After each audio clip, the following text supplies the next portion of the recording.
Welcome to the Tax Awareness Show. My name is Shiliboy Mutiba. Today, I'm sitting down in the studio with Arnold February, who is a regional manager or regional executive of Business Partners.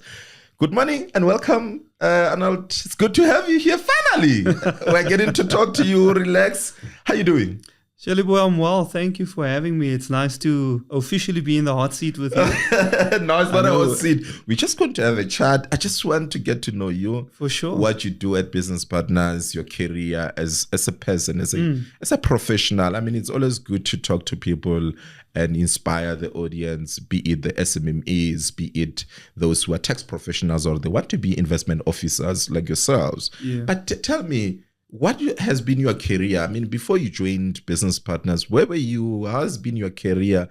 And what made you and inspired you and motivated you to actually join Business Partners? Well, I've actually been with Business Partners 20 years now. Wow.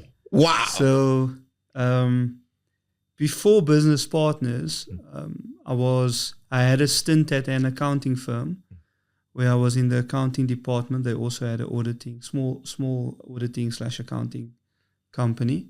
And I was an accountant for 2 years, and I wanted to, hang myself every day going to work, sitting in front of a laptop. But I've always been inspired by entrepreneurs, the entrepreneurial journey. And Business Partners, when I saw the ad out for a business analyst, which was rather a junior role, that was in 2006. I then got the role. I went for an interview, and when I heard what they do for entrepreneurs, I said, "No, I have to join this company." And then from there, it's been quite a journey. I started at Business Partners in Cape Town, and then I've moved up here about 6 years ago as a regional manager. So, yeah, close to 20 years of 20 years of a career journey. Maybe take us through that from being a business analyst. What has been this journey looking like? I mean, working hours, long working hours.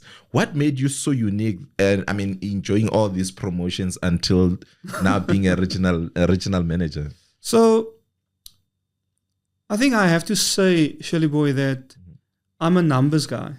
I love mathematics and science and all of the analytics. But I'm also a people's person. And so I was a misfit accountant, if I can put it that way. I had the financial acumen, but I didn't have the personality, or my personality was more to be out there to get things done, to see people get things done. So that character of having the skill set and being a people's person and an individual that enjoys seeing things get built and established and seeing businesses grow, those individuals do well at Business Partners. I think that also speaks to what you enjoy most about working with entrepreneurs and small business, because you've got these people's skills and people's personalities. And I think that's what drives you. That's what makes you enjoy most for working with these entrepreneurs. Am I correct to say that? 100% correct. So the nice thing about Business Partners is you do the analysis, you do the rands and cents, the cost and the benefit analysis, but you get to meet the entrepreneurs. You get to see the business, and they tell meet their the stories, customers. That's the best part of the job. You sit and you hear their stories from rags to riches, or where they go through a sort of a lull, and you can be involved in assisting the turnaround of the business. It sounds like, I mean, I'm hearing you. I don't know whether it's a unique approach with you just spending a lot of time with these guys, or that's what makes Business Partners different to other traditional financiers. I mean, you working internally, what would you say, having worked for Business Partners for close to 20 years, what makes Business Partners, in your eye, in having lived the business partner, what makes it so different, and what made you to stay for 20 years? I'm sure what made you to stay for 20 years is exactly what makes Business Partner so different to traditional financiers. What really, in your eye, in your lived experience, what makes Business Partner so different? Shiliboy, you have to understand business partners only finance entrepreneurs. That's all we do.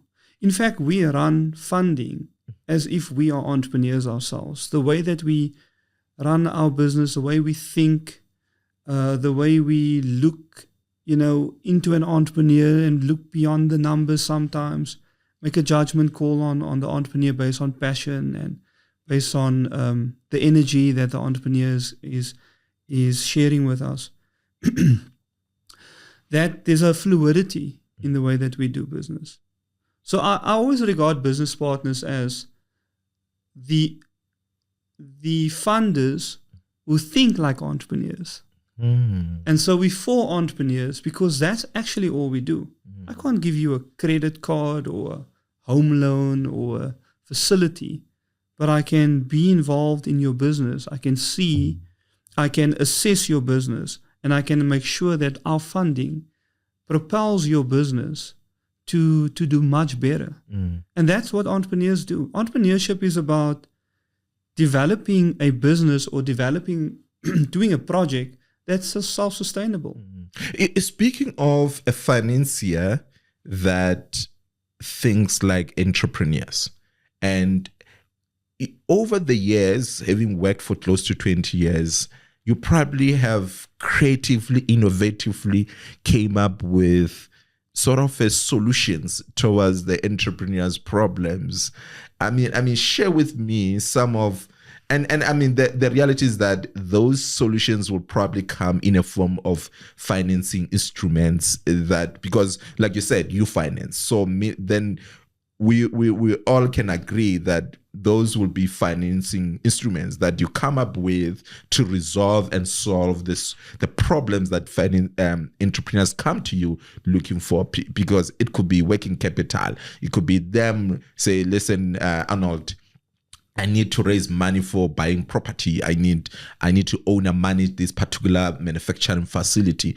Over these years, you probably participated in some of the solution-driven and creative way on deciding on what financial instruments or financing instruments works best for these entrepreneurs. Maybe share with me, take me through some of amazing structuring or financing instruments that you actually undertook that you think work better for these entrepreneurs. So if you look at the history of business partners, there's been a few of those innovative spikes. And it was based on what was the trend at the time, what was the need at the time. We were the first one of the first in South Africa to consider funding on an equity base and some sort of a venture funding. That was before venture funding got such hype as it has now. So we were one of the first companies to, this is now our previous MD. You have seen them coming. Yeah, so we've done that. We still one of the only companies, and I speak under correction, but I think I'm right in saying we were the first to structure property acquisitions with some sort of equity component, where an entrepreneur can now buy a property without putting it down a deposit, and we will fund the transaction and do an equity participation. Maybe before you actually even go far, let's unpack this. For someone, I mean, these are terminologies that some of us who are tax advisors may be accustomed to. But someone who says, what you mean by structuring owner property transaction in an equity base? What do you mean by saying that? And maybe take me through some of practical example of companies that you've structured in that way. So Shirley Boy, you run a team, let's say of 20, and you have an accounting / tax advisory business. You're renting, you're paying 50,000 rand rent. You want to buy the property, or you want to buy a similar property that's good for your business, but it costs 5 million. So if you go to a commercial institution, traditionally, they will ask you for a 30% deposit, 30 to 40%, depending on the nature of the property. Entrepreneurs don't have 1.52 million to put down. Equity, yes. And Business Partners was one of the first companies to say, let us then finance that property and we finance it without the entrepreneur putting down a deposit. So we will structure a new company, we'll fund it at a term loan at prime plus 1, but for the risk that we're taking, we will take a 35% shareholding in the property, not the business, the property, which you can then buy back later. But it's just it's peace of mind. Yes. You know, the tenant, the landlord's not going to kick you out as a tenant. Correct. You're secured for your business, and you can focus your cash flow on growing your business. So that's one of the examples of how we've... Maybe speaking of such structuring, I mean, before you obviously financed Chili Boy in that context, you probably saw some of the trades that made that particular entrepreneur to be fundable.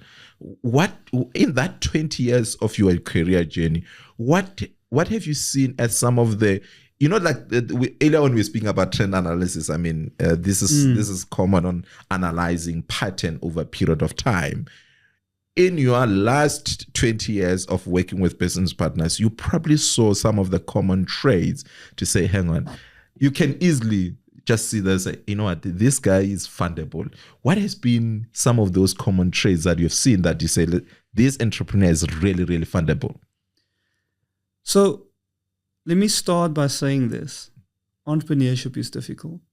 I don't care what anybody says out there. They make it out to be quite sexy, quick money, wham bam thing. It's not the case. It's tough. It's tough. And I mean, you yourself, you're an entrepreneur and you work with entrepreneurs. You know the business. So what we look for is an entrepreneur. We look for an individual who's got a long-term view, who's trying to build something that's sustainable, that's linked to their passion, and that is solving a problem within the country. You know what I mean? So the best businesses are people that are solving serious problems, whether it's in the education, health sector, housing sector, infrastructure. Those individuals have a purpose, they are driven, they got the skills, and they have the character that when their back's against the wall, you can bet on them. They are going to see it through. It's not an individual who is going to try and make money so that they can draw money and buy flashy things per se. Nothing wrong with buying flashy things. But rather the mindset is they're going to use the money, build businesses that are self-sustaining, that can then afford their lifestyle and then improve the lifestyle of their staff, their customers, and the whole ecosystem within the business. So when we analyze an entrepreneur to determine whether they are fundable, we want to see that this is an individual who takes a long-term view, and a long-term view is somebody who will comply, will ensure his business is ready as the systems and the capabilities to be successful on a long-term basis. And we're looking for characteristics of an individual that, if worst comes to worst, that individual we can rely on. Maybe speaking of that, I mean, it's already a package. And we know that sometimes you may find that I don't have that package. Over a period of time, what have you done to empower these guys to sort of, you know, you may find that I'm good at long term. I'm seeing this problem that I'm trying to solve in the country, and you can see that I'm a long-term view entrepreneur, but I don't have a skill when it comes to compliance side of things. What have you done as Arnold to ensure that you empower these entrepreneurs in the last 20 years? So in answering that, I will say that I've heard this quote before, that as an entrepreneur, you don't have to know everything, but you must know people that know everything. You must be resourceful. You must be resourceful. Your values in your networks, really. Correct. And also, if you know how everything works, you will be the boss. You must just package things together. So sometimes you have an entrepreneur that has a very high level bird's eye view of how things are going to work, but they don't have the networks, they don't have the skill set per se. They have the drive, they have the initiative, but they lack maybe, let's say, for example, they need an accountant or a lawyer or somebody that can help them with compliance or HR. So then this is on one of your previous questions, was another spike in innovation of business partners, where we have a technical assistance fund. Okay. So once we finance an entrepreneur it unlocks another value-added product or service, which is technical assistance. Okay. So in assessing an entrepreneur who is looking for funding to expand, we would have identified certain red flags and certain risks. We still want to do the deal, but to mitigate that risk or to plug that hole, we will then use the technical assistance, which is an interest-free loan. Is it? Okay. To get the entrepreneur that support, whether it is mentorship, whether it is improving the infrastructure of the systems and the capability of the systems, whether it is training initiatives for their staff. So in that specific case, we don't make money really because it's an interest-free loan you pay off. But our risk is mitigated because we have a strong entrepreneur. And it was informed by, you've seen this entrepreneur that, 80% this entrepreneur is actually can succeed, but just needs to be capacitated in certain areas. Maybe let's plug him, let's get a lawyer, let's get HR, let's get a marketing specialist to plug in and just bring this 80% perhaps to about 99% success rate. So, and I think that's amazing. But speaking of that, there's this entrepreneur who has these packages, but then there are these entrepreneurs that you probably saw that don't have this long-term view approach, or they're not solving the problems. And there are those also who might have both, or who might be on both sides, but they keep making these mistakes as entrepreneurs, and as a result, their business are not growing as supposed to be, or the potential that they actually shown. What are some of the common mistakes that you say entrepreneurs keep repeating, and it keeps you up at night to say, listen, I just feel like I've seen this happening all the time? They always say history repeating itself. And you're like, guys, I keep seeing these mistakes that you guys making in the last 20 years. If you were to write a book, what are these mistakes? So I think it's a nice follow-up question from what we've discussed. Because I want to say with the technical assistance, which is a support, right? We can never replace the entrepreneur. The entrepreneur must be the main individual, must be the person with the ideas and the networks and the, it's their baby, it's their business. So technical assistance is just supporting that. Okay. But the flip side is also true in answering your question. An entrepreneur, because he or she is accountable for the business, can really also be the downfall for the business. And some of the things that I've seen is entrepreneurs, they don't watch the cash flow. I've heard an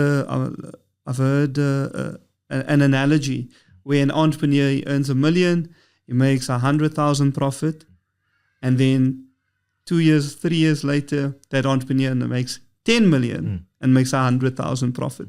But he's worse off because there's more debt in the business. It's more geared. The lifestyle is now the overheads. The overheads. But also personally, they're not trying to grow something that's self-sustainable. They're trying to grow something that can support their growth in their buying houses or their family or whatever. Their personal overheads. So the first one is watch the cash. Cash is king. And the second one is compliance. If you consider a business in a long-term approach, you want to make sure that the business will be there for a long term, and that involves making sure that you comply, making sure you understand what are the rules and the regulations, and making sure that your business is unique in the offering that it provides. I think the third one is, as a business grows, an entrepreneur must be able to then rely on other individuals, because you can't do everything. But you must never give over the accountability and the responsibility. Yes. Don't over outsource. I've heard so many entrepreneurs, as they grow, the access to the bank account or access to the customers are given, and they almost wash their hands in, it's not my responsibility anymore, you must just report back. And the other individuals that are running with it are ciphering money, taking customers, and the entrepreneur is not just unaware, but blindly naive to it.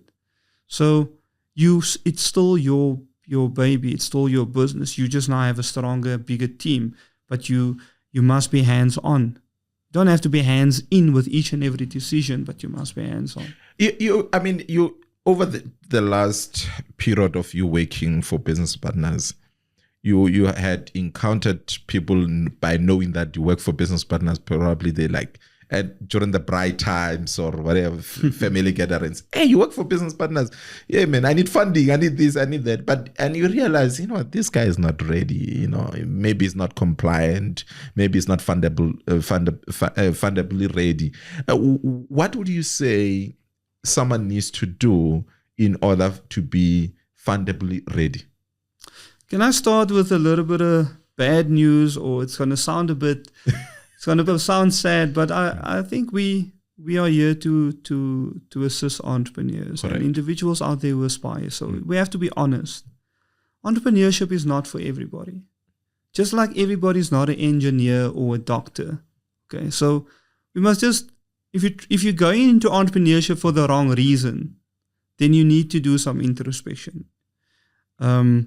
But to answer your question, the things that I've seen where individuals they're not ready, and you want me to say, how can we support them in getting ready? I think it comes down to the three main things, which is the why. What is your purpose? Why do you think you as an individual can solve this, or are supposed to solve this problem linked to the purpose? And the last question, which is very important, is at the end of the day, where do you see yourself in 5 or 10 or 20 years in your business? What is the vision of the business? Where do you want to see it grow to? Like I've seen entrepreneurs, they have a small retail shop. And let me give you another analogy. Let's say there's 3 entrepreneurs. They all have the same business, retail. Let's call it retail for lack of a better example. Small business, all the variables are the same. But over time, let's say 10, 15 years, the one entrepreneur is doing okay. The other one has failed. And the other one is running a franchise, multinational business. And why is that? It's because the main points are, why do you want to be an entrepreneur? What is your skill set and your purpose in the problem that you want to solve? And what is the vision for the company? So there's a psychology in entrepreneurship that can't be overlooked. But maybe speaking of that, let's go back. Let's take this and go back to what you earlier saw, where you're saying over the years you saw some of the innovation with being introduction of technical assistance. Here's a gentleman. You can see that, the way you just alluded now, what sort of, maybe take me through the support, be it the mentorship, be it the training that you guys provide, and maybe bring that with assistance of ensuring that we internally capacitate these entrepreneurs. What have been your involvement in that, particularly by you working for business partners? Let me give you 2 examples. In the first example, we have an existing client now that when they came to us for funding, their main business was not doing well. They, through mentorship, through obtaining an individual to help turn around the business, they have now grown a dying business into 3 main businesses. Wow. Where the dying business is actually now, the main business is no longer the face of the group anymore. Those 3 other businesses that sparked out of the brainstorming sessions that the mentorship had with the entrepreneurs are now doing so much more better than the business that's dying. And the power of mentorship. And with opening up, we are now about 3 years in, sort of since that mentor has assisted this company. Because they have now branched out and they've opened that door, now there's 5 more doors opening. Oh, wow. And so that mentor, they've actually taken that mentor and made him a shareholder in the company, just to keep him involved in the group. and that business is flourishing. We are now looking at maybe assisting them with even more funding. That's an amazing story. Instead of when we financed the first transaction, it was a very difficult sell because the main business wasn't doing well. And we had to package out our report in such a way that this is a turnaround strategy. That was not easy to do. The second one will be a lot easier because it's a lot more viable. The second example I want to give you is an entrepreneur that they supply food, perishables and consumables to schools, to different companies where there's children involved, NGOs, NPOs as well. And with our technical assistance, well, what we did was we helped them buy a property. And because we financed them in the normal course of business, we also gave them a bit of working capital, actually. It unlocked technical assistance for them. We made sure that property is HACCP approved, has all the accreditations required, the food safety, and we had somebody redesign the flow of the property in such a way that it's efficient in terms of logistically efficient, storaging efficient. That company is also doing very well. Wow. That's amazing stories to share with us. But earlier on you spoke about the earlier example. You said it was very difficult to sell and package, meaning that to do the funding application for this particular client. What have been some of the amazing funding applications that when they came to your table, you're like, you know what, these guys are ready? What made those applications to be so great? And in that particular one, what made it not to be so great? So sometimes the entrepreneur needs funding to release a bottleneck in their business or unlock a resource that propels the business. I remember when I was still in Cape Town, there was an entrepreneur. She started a daycare. It wasn't big. She had like seven kids. And her dad assisted her with just setting it up. She grew that to 30 children. And then she expanded by, bringing in, taking in smaller babies and making her business unique. 7 years in, we have financed that entrepreneur 4 times, Shirley Boy. She has 4 properties. One is big, one has about 400 kids. Collectively, in that 7 years, it's actually now 10 years. That individual went from 7 students to 800 students. Wow. She has set up a business in such a way that she doesn't even have to be involved in the day-to-day anymore. Every school has a principal with a nice organogram. There's an app that we finance for communication between teachers and parents using the technical assistance. There's biometrics, there's safety in it. And that individual has actually got more time on her hands for strategy than being involved in the business. Yes. So that's probably one of the biggest success stories that we've had. I've also had bad stories. I mean, I got a lot of scars on my back of entrepreneurs that we financed, and then I have an entrepreneur that I financed. There were so many red flags when we did the due diligence, and it wasn't a lot of money. It was like 200,000 or 250, but it was a doctor. And I thought, oh man, this is a doctor, you have to back the doctor. There's integrity that they go through ethics with the board and ethics. That when we advance the money, that entrepreneur has not paid one installment. Oh wow! So there's quite a few examples of entrepreneurs that shouldn't actually be entrepreneurs. Earlier on, we spoke of innovations that you saw, and I think innovation is driven by the demands and the needs from entrepreneurs, because you service the entrepreneurs. Looking forward, what are you predicting? What are you seeing changing in the SMME finance segment And how do you see business partners adapting to those changes? So before I answer that, let me just finish by giving you the quick history. So we'll talk about that equity that we did, the venture capital. Correct. Then the shares in properties that we do. We've also done youth. We had a youth fund that was in the 2010, 2012 side. We had youth fund. Then we had a franchise fund, which was a collaboration with a jobs fund, because there was a need for franchise businesses to be funded and to grow.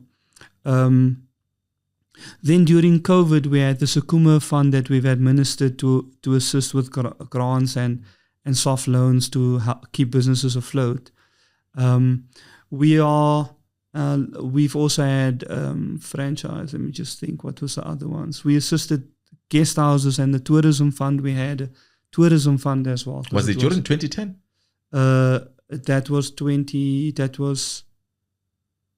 That was after COVID. Okay. Just recently. Yeah, okay. just recently. So we assisted tourism businesses because they were struggling the most during COVID. So we now have a working capital fund, which is fairly new, because entrepreneurs need money fairly quickly. Yes. Quick money, quick advances. And we do have a lot of funders out there who are charging they're charging 3%, 4%, 5% per month on money, and they're hurting entrepreneurs. So we have a working capital fund. We have an asset fund that we've launched recently, where if you have manufacturing equipment, we can fund it for you. We can fund 80% of the purchase price plus the VAT. So technically you're putting down 20%, but you're claiming 15% back, so you're putting down 5%. So the asset finance fund is working well. We had an energy fund as well. Going forward, we are very close to finalizing the launch of a women's fund. Oh, wow. To assist entrepreneurs, women in business. So that's going to be I think it will be received well. And it's got a lot of benefits for female entrepreneurs, established and aspiring. So we'll just watch the print for that.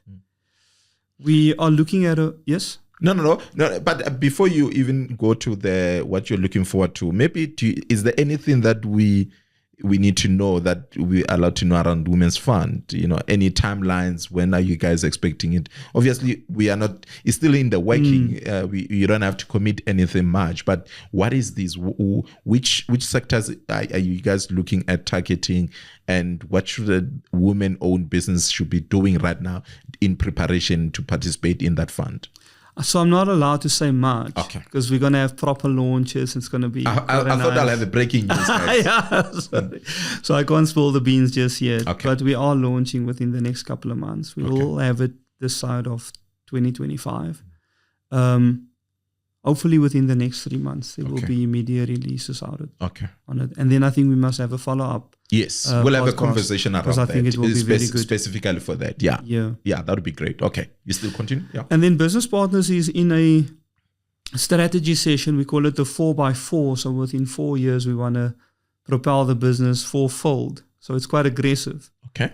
And so there are funds. We've now... The asset finance, the working capital, and the energy fund that I've mentioned was part of that initiative of our managing director. But there are more, of which the next one is a women's fund. We're looking at being Sharia compliance finance, and then maybe in the future looking at trade finance, etc. So some of them are still in the research and development phase. But the women's fund, I think, is going to be a great add. That's great. That's great.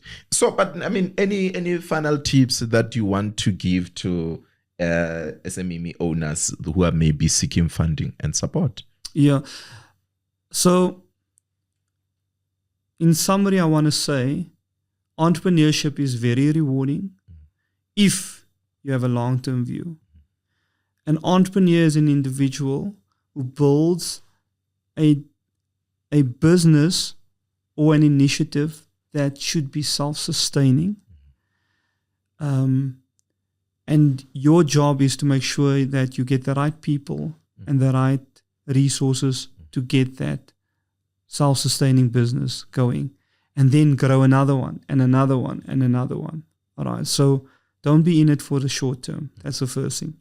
The second one is don't be penny wise, pound foolish when it comes to having your professional team.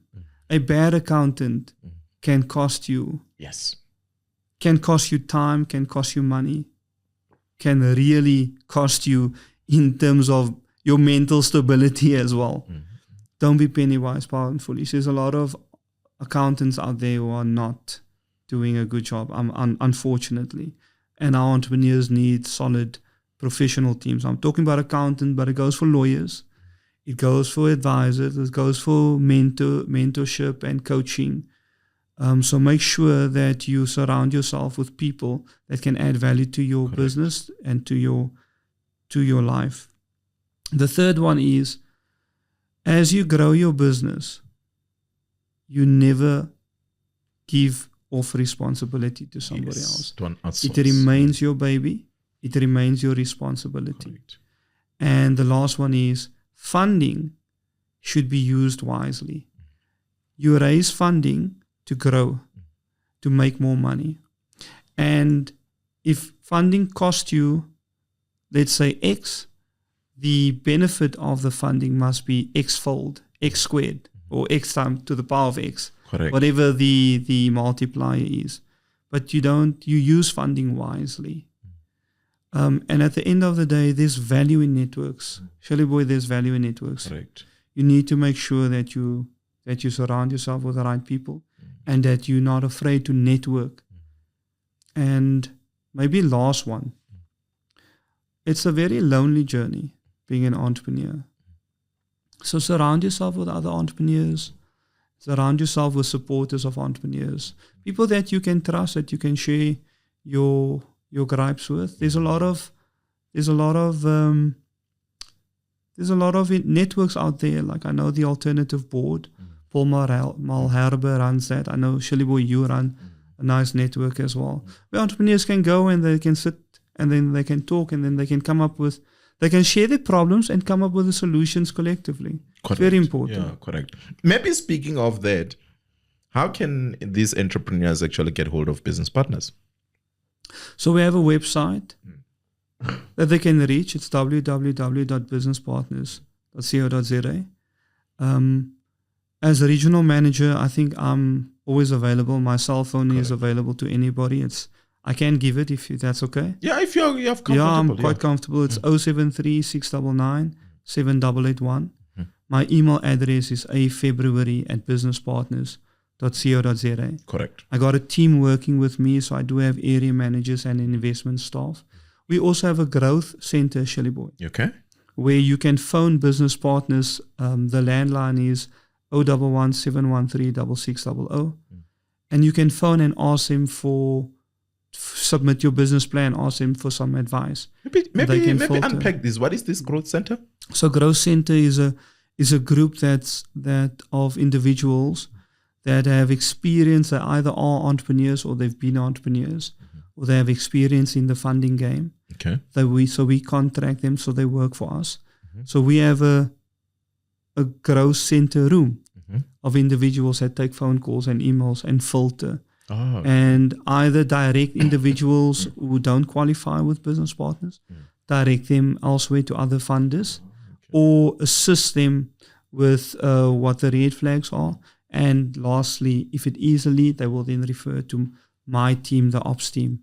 That's quite amazing. So basically, any entrepreneur, if you go to business partner, you're probably going to be assisted, either assisted or directed, but effectively you're going to be assisted, because by you being directed somewhere else, it means you're being assisted. Correct. You're being given to a more